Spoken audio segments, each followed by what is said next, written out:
welcome back to Corked Stats, powered by the Mayo Media Net here on YouTube and presented by Jock MKT, the daily app where we make money. Go download that bad boy for free. Use the promo code MMN. First deposit match up to $100 for free. And if it's free, it's for me. We've been doing our thing in the jock market every day, and it begins right here on the Mayo Media Net. Please rate, review, and subscribe to the podcast. And in a little bit, I'm going to ask you to press a cartoon thumb. Believe it or not, how many times do you hear that during the day? Hopefully not many, because I like to think this show is pretty unique. That's probably the nicest way to describe me, your host, the big dude with the big mouth from the Big Apple, or Big Johnny Stud, coming to you worldwide from Brooklyn, New York, as always. Death, taxes, sun rising in the east, setting in the west, and the big man up before the crack of dawn to bring you this, the fastest show in MLB, absolutely anywhere. And you know, you can take that one to the bank, man. I love the interactions, the DMs. Make sure you get up in the comments or on Twitter at MLB Moving AVG on the Bird app. I love the descriptions. People say that this show is their shot of espresso in the morning, and man, I absolutely love it. Doing what we do, me and you, the Corked Stats crew. It's the 3 pillars of profit that we bring you here at the Mayo Media Net. All the context and nuance that you can possibly stomach until it's pouring out your nose. Daily DFS and Jock Market. Then over, we do a quick fantasy segment today, the Thursday show, very important. We have an ad at every position for 10, 12, and 15 team leagues, trying to be everything to everyone, doing the very best we can in the very little time we got to do it. And then a couple bets. Hey, the bets are getting back on track, bit of up and down. You got to understand that's going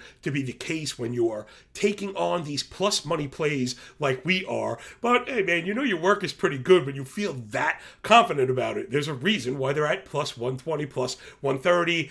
What happened yesterday? Taylor Ward on base 3 times, but it was 2 walks, so he did not get across. And then someone else didn't get across. Also, I think Freeman let us down yesterday. Hey, you know, these things always Mancini. 1 hit, didn't get across. I was waiting for Mountcastle. He missed it again. So, you know, again, these things happen. Back to the drawing board and all the stuff that we do, which keeps us at the 4. We don't throw the ball. We don't swing the bat. Therefore, we don't control the outcome, which means let's try and tie our worth less to the outputs and more to those inputs. And that starts right here with your stacker, tacker. Let's do it, man. All right. There is nothing that I love more than bad teams, right? We love those bad teams because that's where the public is disgusted. So it's low ownership, it's good pricing, and good odds. Let's dive into it. It's my man proving that you don't need a neck to play professional sports. Daniel Vogelbach and those Pittsburgh Pirate righties going up against Steven Duggar for the Reds. Man, they are throwing this guy to the Wolves with 8 innings on the year, but I went back for the career 79 innings. He's a 7.29 ERA, 1.7 whip, OPS above 950. All your attack metrics like firmly in place. Go get him. Single digit K minus walk, and all the bad math that you'd be looking for in a ballpark like Cincinnati. 40% fly ball, 43% hard hit is what you in the back. Nearly 2 home runs per 9, and all the stuff we're looking for. Vogelbach has been excellent since getting back. Last 33 plate appearances against righties, a 50% hard hit rate, 95 miles an hour, 11% barrel, batting average at .333, paired with a .370 ISO, 1100 OPS, and 3 Ramalama Ding Dongs. But remember, for the new listeners, and I know they're out there because every day these view numbers continue to climb, reminding me of that yodeler in Price is Right. Because that's always really how I've thought about my account and my, let's say, I don't want to say strategy, but my kind of approach towards stack building. It really becomes a grind where you play around even a lot of the times. Betting is played around even. Trading is played around even. And then you have a couple big hits, get on a run, hopefully don't have any big losses. There's our first feather in the cap for the day. Remember, there are 4 possible outcomes anytime you take on a risk venture. A big win, a little loss, and a big loss. If you eliminate that last one over time, time, you will make money. I am living proof. And the last 3 weeks are evidence of that. So, all right, Daniel Vogelbach looking awesome. And remember, we want to be focusing on those high ISOs, isolated slugging being a measure of extra base hits. When we're looking for total base props, we want aggressive hitters, right? Strikeouts and stuff are not a bad thing. Vogelbach is patient, but lately he's been swinging. So he's also in the top third of the lineup, something that also matters. And they're on the road, something that also matters, right? Because you're guaranteed the 9th frame. So just to give you an idea, all these feathers sticking out of our caps, because tomorrow no one cares about Pittsburgh versus Cincinnati. Thursday. Hopefully you have a lesson that you took with you going forward. Then over to Jack Sawinski. Really he's been excellent this year, man, especially as of late against righties. Last 31 plate appearance, again, that same kind of time frame, 13 barrel, 7 blast, 260 batting average, 300 ISO. So again, 30% extra base hit rate, really where you want to be, right? You're getting 3 at bats. We're hoping for 4 or 5, where then the math really kind of leans in our favor. 9, 10 OPS and 2 home runs in that time frame. But I also wanted to tack on one more. The Cincinnati bullpen has been atrocious, so if we don't get it early, 298 innings on the year, right? I really try not to use small samples if I can avoid it. A 5.65 ERA, 1.5 whip, and how about one small sample? Last 7 days, Reds bullpen, 8.4 ERA, 1.9 whip, 2.5 home runs per 9. Hachi Machi Liberace, oh my goodness. All right, we're staying in the same ballpark for the other side of the stack. Give me the Red Legs going up against Bryce Wilson, who has sent myself and my family down to Disneyland more than once. My new Edwin Jackson, Homer Bailey. 7.49 ERA, 1.8 whip, and 9.28 OPS on the year. Again, if you'll notice, I always like to use OPS as a surface statistic. For me, it really is that third plate on the balance beam, and the reason is this. Any 2 points make a line. ERA and whip. So sometimes they don't match, and that can intuitively maybe lead us in a direction. However, when you plot a third point, there really is an essence of validation. And when your OPS is in line with ERA and whip, you say, okay, let's get with that trend. The OPS being the deciding vote, let's say, a lot of times will be what lets you know which one of those stats is a fugazi. A fugazi? How could you tell it's a fugazi? You looked at it for 2 seconds. Well, it's kind of what we do. The Jeweler, Don the Jeweler. If you get that one, I love that movie. All right, let's get back into the Reds. Stack attacker against Bryce Wilson, who's been really, really bad. Single-digit K- walk, single-digit swing and strike, all the things we generally look for. And an extremely low first strike rate down at 53, extremely low chase rate at 27, which is about 7 ticks below a 32% average. He figures about 20% below average, and it's led to some really hard contact because now he has to come into the zone. 25 line drive, 43 hard hit, a 400 expected WOBA on the year, right? That is an amalgamation stat. Exit velocity, launch angle, sprint speed. Really my favorite stat as a descriptor all at once. 400 really being the benchmark to attack, and 1,000 OPS to lefties on the year. His entire arsenal, right? So the entire arsenal, all 4 pitches, not a single one of them has an expected slug below 460. That's atrocious. Not one has a whiff rate above 27. That is even worse. He throws the changeup more than he should, considering it has an 800 X slug on the year. Let's get with Brandon Drury at home against righties year to date. 112 plate appearances, 45 hard hit, double-digit barrel, 283 average, 222 ISO, OPS up near 905. A shamalama, ooh, shamalama, lamo, ding dong. She was my shibbity bop, yeah. So, just in case this handicapping thing doesn't work out for me, if there is a, let's say, a plus-size, full Monty doo-wop group being formed, I'm your man. Oh my gosh, this thing's getting off the rails or what? Give me Brandon Drury and his teammate Tyler Naquin, who's back off the injured list. Quick thing for fantasy. If he's out there, you need him. He needs to be rostered against righties year to date as well. 118 PAs, 247 average. Not great, but 226 ISO, right where we want to be. 900 OPS. So again, let's get to the end. 42 hard hit, 10 barrel, and 4 home runs. Here's a bit of application here. Any names on the list that comes up with the stack attack is a total model hit. I will not be backing away from these. But where the nuance and the context comes in here is when you encounter the lower average, the lower ISO, that's not a total base prop. Also, Naquin will probably be batting 4th or 5th, which doesn't mean it's not. It doesn't exclude you from being part of the total base prop, but it is another one of those check marks, right? Parameters. People build the foundation. Strong foundations allow you to go high to the sky. And so DFS, these names are all viable. Jock market is going to be price dependent. Total base props take a little bit more of that formula, the calculus, because again, the Reds are at home. If they're ahead, you could get gypped on the 9th frame, and now you can see how we wouldn't be as attracted to Naquin. I get a lot of these questions, so I really try and get to everybody on Twitter. I really do appreciate all of you, and if you appreciate me, sounds like a good time to press a cartoon thumb. It looks like this little stubby thing right there. It's right down below you. Please press the like button, subscribe to the channel. That stuff matters more than it should, but it really, really does. I don't want your money. I do want your cartoon fingers.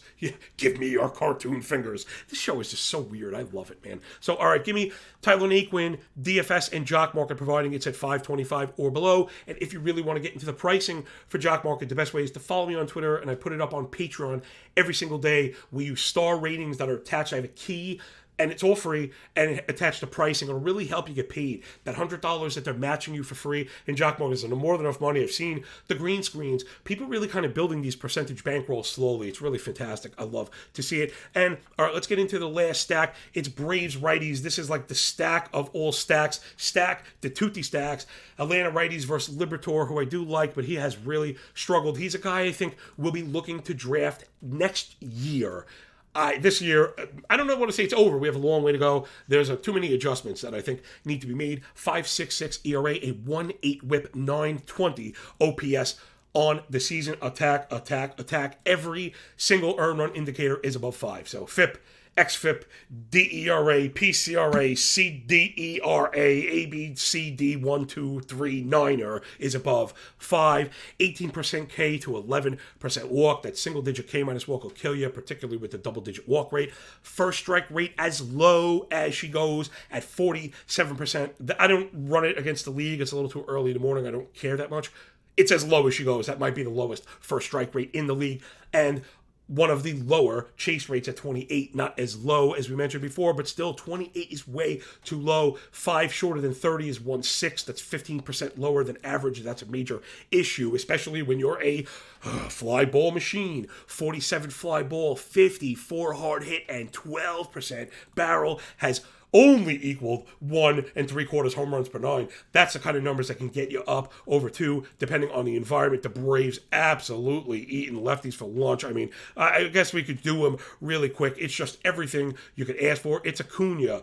Year to date against lefties, 44 hard hit, 20 barrel, 16 blast. Oh my God, 930 OPS. Austin Riley, 95 plate appearances, 61% hard hit rate, 95 miles an hour, 21% barrel, 13% blast. Remember, we use blast here, the ideal subset of barrels. At batting average at 300, 358 ISO, and 6 shamalama ding dongs. Austin Riley is like the player of the night. He's got to be the top projected player for me on the night. And then William Contreras. I've struggled much. The 2 W Contreras boys, they both catch. This is the Braves catcher who just threw the manja on lefties on the year. 64% hard hit rate, 19% barrel, average over 300, ISO over 300, OPS over 950 with 3 home runs. So give me Pirates righties, Reds righties, and Braves righties. Backfill all your lineups into those. Man, how good is this show? If there is an answer, though that was kind of rhetorical, let us know. Get up in the comments. I really do my best to answer you. One of the more meaningful feedbacks that I get is how people appreciate me kind of taking my time to answer you. But remember, without you, there's no me. So, that is kind of a fact. Let's get into fantasy. Here we go. The second pillar of profit. I really do hope that a lot of you are experiencing what I'm experiencing in fantasy season long this year. A lot of my drafted whole teams are Basura. They're garbage. Lots of injuries. I especially front-loaded relievers. And if you have, I wasn't even into Chapman because I thought that was an L, but Hendricks really has not gotten it done for you. So if you had Hendricks up top. That didn't work. And then my secondary closers, I was really big on Corey Knebel. Remember, you're drafting without a lot of information, so you're just kind of stabbing. I thought if I took surer closers, I could spare myself all those picks in the back end. Well, when the ones up front don't work, you don't end up with saves. I missed on, a lot of injuries. Mike Haniger was one of my favorite power bats. Coming in at the price, I drafted him like on every single team. He hasn't played. And, that'll kill you. Anyway, enough excuses. What I want to get at is the fab leagues I'm in that started in, 12th and 13th place are now in like 4th and 5th place, which is a mighty fine place to be at the All-Star break considering our trajectory. I'm much more comfortable being in 4th coming from 12th than being in, let's say even 5th coming from 1st, or maybe, I don't know about 3rd coming from 1st. That's still pretty much noise and not signal. But I think you understand what I mean. We're on the come up because of this show. Tuesday and Wednesday, we mine the advanced statistical leaderboards for hitters and pitchers. Then Thursday, we mash them all together and I give you an ad at every position for 10, 12, and 15 team leagues. So that's what you see up on the board. Audio only listeners, don't worry, I'm going to walk you through it. Well, I don't think I walk. If it's talking, my talking ain't walking. My talking is sprinting, right? I mean, that's probably not an exaggeration. Back to the graphic. You'll see 3 hitters at each infield position. So that's supposed to be your 10, 12, and 15 team ads. All right, I'm sorry, excuse me for that. Behind the dish, Jonah Heim has played himself up into all format relevancy, followed by Carson Kelly, who's off the IL. And if you're kind of chasing catchers in 12-team leagues, I think, he's probably a pretty good spot to go with.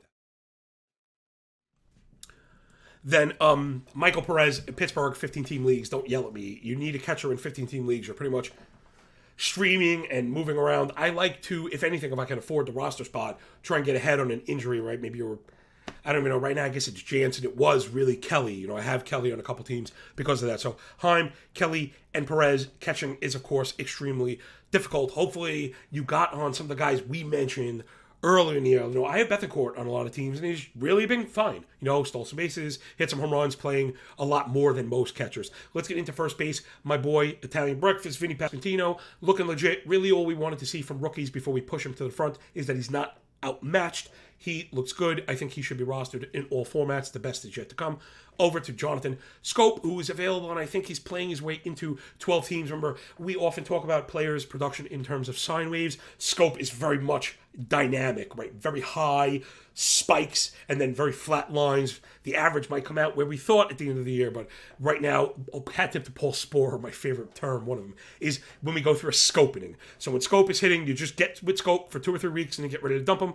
Then after that, Carlos Santana, who's been playing and hitting, and 15-teamers are not really buying him. His ownership rate is still very low. Over to second base, Brandon Rogers, who I really, really like. He's been coming on. He's been a hot topic over the course of a couple of years. Now when he comes through, I think we're going to get a very big second half from Rogers. I'd be looking to trade for him. Followed by Isaac Paredes on the Rays. I think he's played himself into 12-team relevancy, playing every day. We know he's hitting home runs in clusters. Then to Luis Rengifo, who's playing every day, really a common thread for the 15-team ads. The best you could do is playing every day, and he's produced. I don't know why he's not hitting in front of Jonathan VR. I don't understand. The Angels are very, very confusing.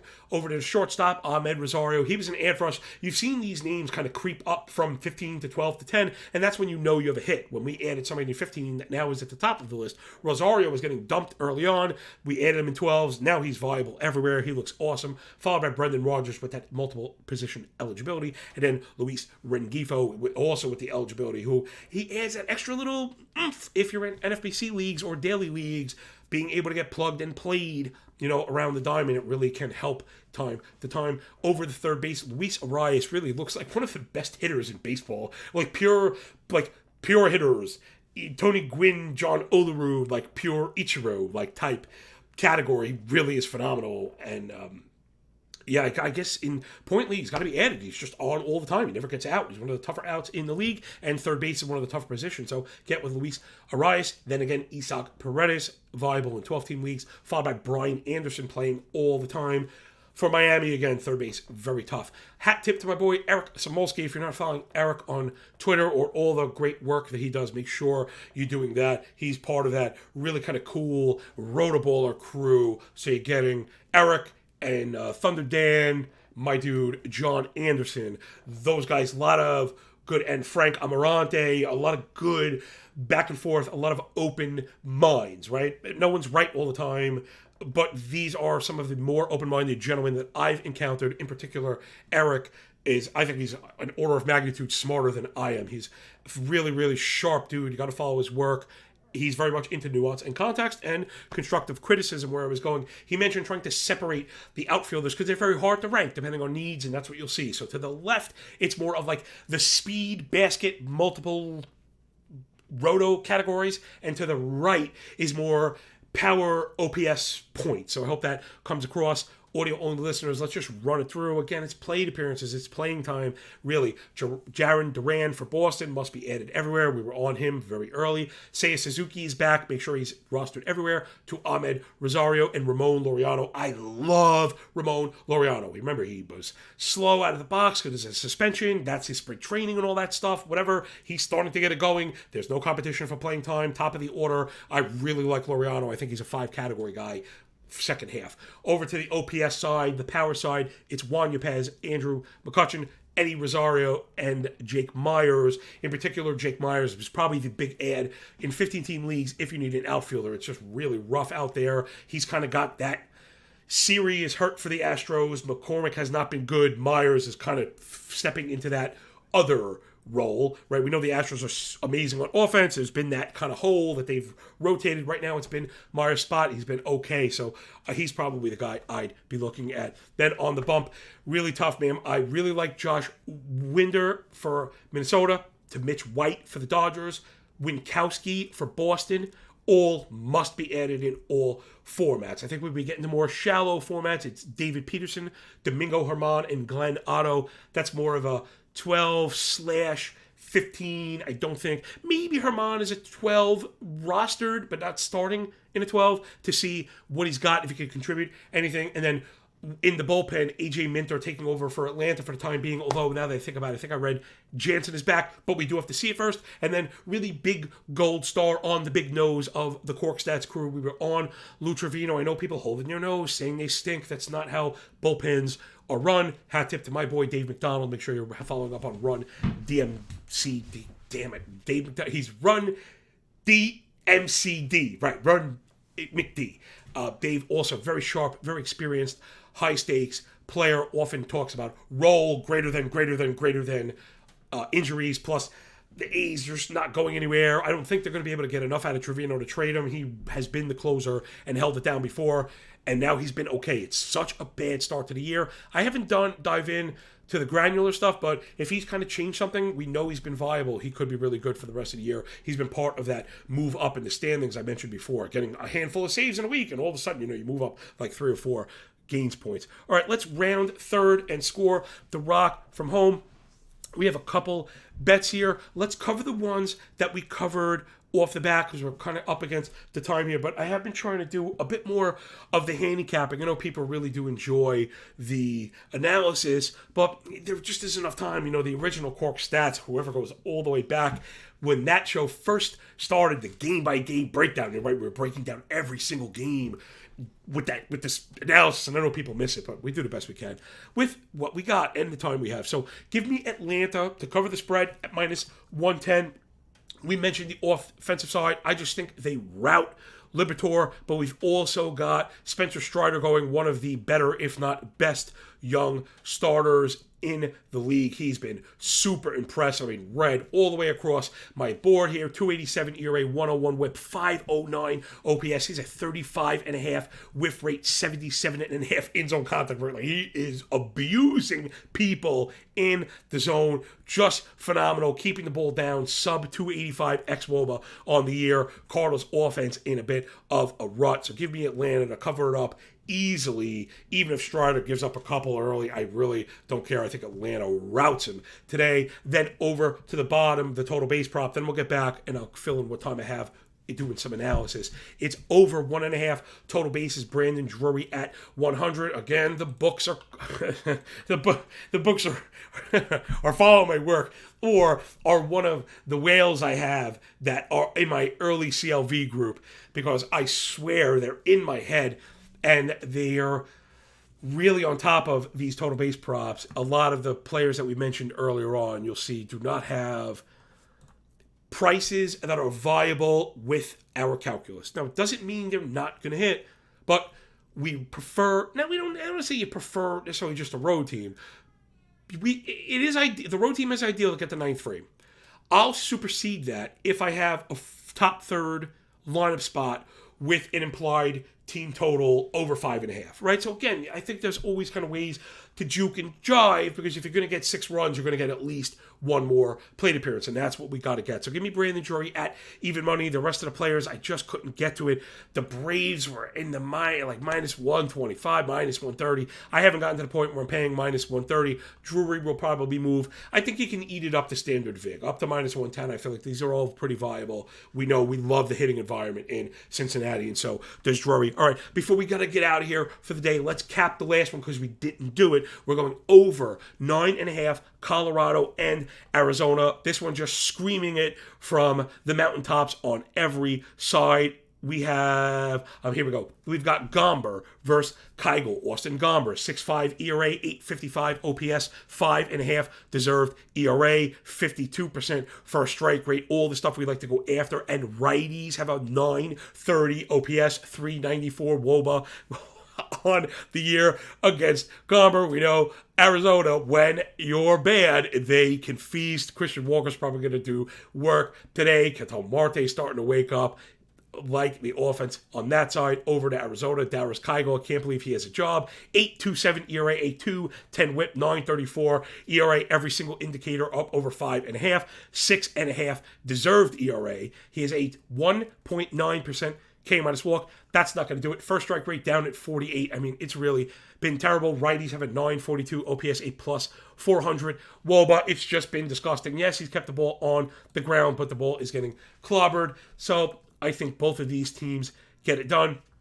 The offenses have both kind of woken up. Arizona offense last 7 days, that's 230 plate appearances. Top 3 in average at 281. Top 3 in K rate, 15.7. Top 3 in swinging strike rate, top 3 in chase rate, top 3 in in-zone contact rate, and they're hitting the ball hard. Actually, top 5 in run score, top 5 in extra base hits. So Arizona in part of the sine wave, right? We don't think the Arizona offense is good, but they're signing right now, right? They're entering the top part of that wave, and against bad pitching, I think they'll get it done. Colorado offense has not been great, but Brian is back, and I think that could be something. Last one here is the cherry on top. If we don't get it early, don't panic.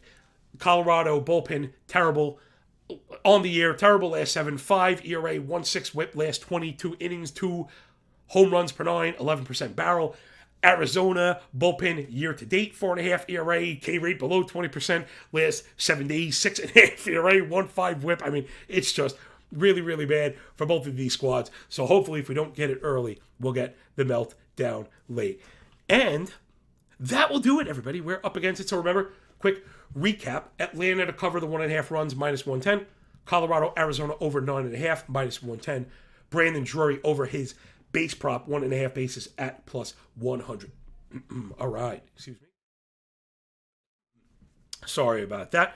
And let's wrap this bad boy up. I'm making it harder on my producers every single day, him having to listen to me for an extra 30 seconds. I feel like I'm pushing the limit, but trust me, it ain't because I'm sleeping late. It's putting together all these graphics, making sure when we're recommending ads, players are getting playing time. There really is a ton that goes into this show, and I know that's something that people do recognize and appreciate, so it feels like a good enough time to ask for another smash of the like button. You just can't believe how much that matters. I don't want your money, I want your cartoon fingers. I just can't believe that is a reality in my life, but so be it. So please download the Jock Market app. We're going to get paid today. We want just backfill into those stacks, and that should be all you need. And we're not going to have to go above 550 for anybody. If someone goes up above 550, maybe forget it. Maybe we make the exception for Riley, right? Because he really is kind of breaking the board when we'll go up to that 650. But Jock Market is based on low pricing. Remember, a low price means low demand, which means the door is open to profit. Boom. That'll do it. Here, you got your stacks, we got ads in every position, in every format, and a couple bets that should get you home. is there another show like this anywhere? I'm not sure there's ever been a baseball show like this anywhere, because I know they're out there, 15 writers and producers, and us, it's here, a couple of really passionate, hardworking men and women at the Mayo Media Net. So please rate, review, and subscribe. Tag Patrick Murdoch Mayo and let him know how good of a job I'm doing. I know some of you have, and it really does mean a lot. I know he's got that smile on his face because he really cares about you people. And that was, our connection, maybe besides the fact we like to surround ourselves with maniacs, is that we both really love all of you. I got to get out of here. That will do it. Enjoy the day. Enjoy the games. When we're done with the book, enjoy that pay. Remember, when you work this hard, it feels a lot less like luck, and the big man will see you on the flip side at the cashier window, yo. Peace.